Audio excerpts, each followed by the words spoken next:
Le spectacle U2 auquel nous assistons aujourd'hui est l'image nauséabonde des institutions illégitimes mises en place après les hold-up électoraux de janvier 2019 traduisent une théâtralisation inacceptable de la vie politique et le mépris total de l'intérêt général. En effet, au moment où toutes les filles et tous les fils du Congo se mobilisent pour sauver le pays de l'occupation de ses terres, du pillage de ses ressources naturelles, ainsi que de sa balkanisation, la coalition FCC cache, nous distrait, avec un semblant de bras de fer qui paralyse le pays et qui détruit davantage les piliers de la démocratie.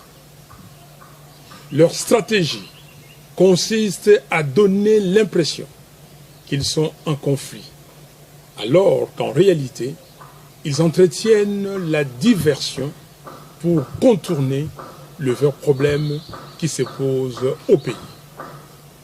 Notamment, la précarité de la situation économique et la misère noire dans laquelle croupit le peuple congolais.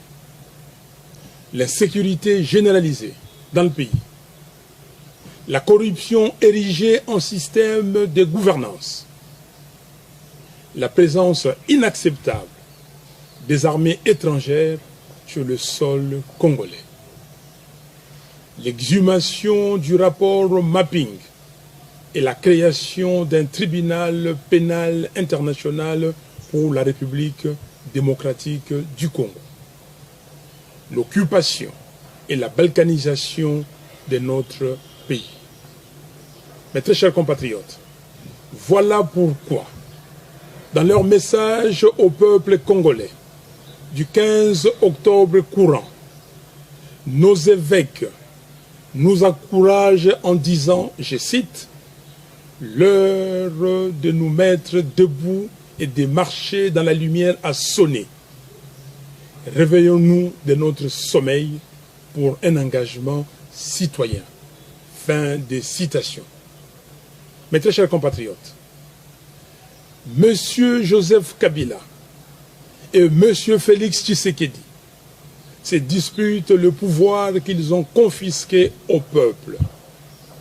Chacun d'eux veut maintenant contrôler la Commission électorale nationale indépendante, CENI, et la Cour constitutionnelle, avec l'intention manifeste de poursuivre l'œuvre de destruction perpétuelle de la démocratie par des coups d'État. La Commission électorale nationale indépendante, CENI, et la Cour constitutionnelle doivent être réellement indépendantes et libérées de l'emprise de quelque faction politique que ce soit. Ainsi, seule une dénonciation publique du deal peut attester de la sincérité de chacun d'eux. Mes très chers compatriotes, Congolaises et Congolais, n'accompagnez donc personne dans une forfaiture de plus et refusez qu'on établisse le coup d'État comme mécanisme d'accession au pouvoir. C'est pourquoi, en toute responsabilité, je demande une fois de plus aux leaders de nos confessions religieuses, nos pères spirituels, d'offrir leurs bons offices pour pouvoir réunir toutes les parties prenantes afin de trouver consensuellement une solution à la crise qui déchire notre pays. Au président des pays membres de la SADC, je les prie de s'engager à accompagner les leaders religieux congolais dans la recherche d'une solution à la crise congolaise. Aux membres de la communauté internationale, je les exhorte à se ressaisir afin d'aider les Congolais à retrouver une stabilité pérenne pour le pays et pour la région, au travers de la mise en place des institutions légitimes, gage du développement.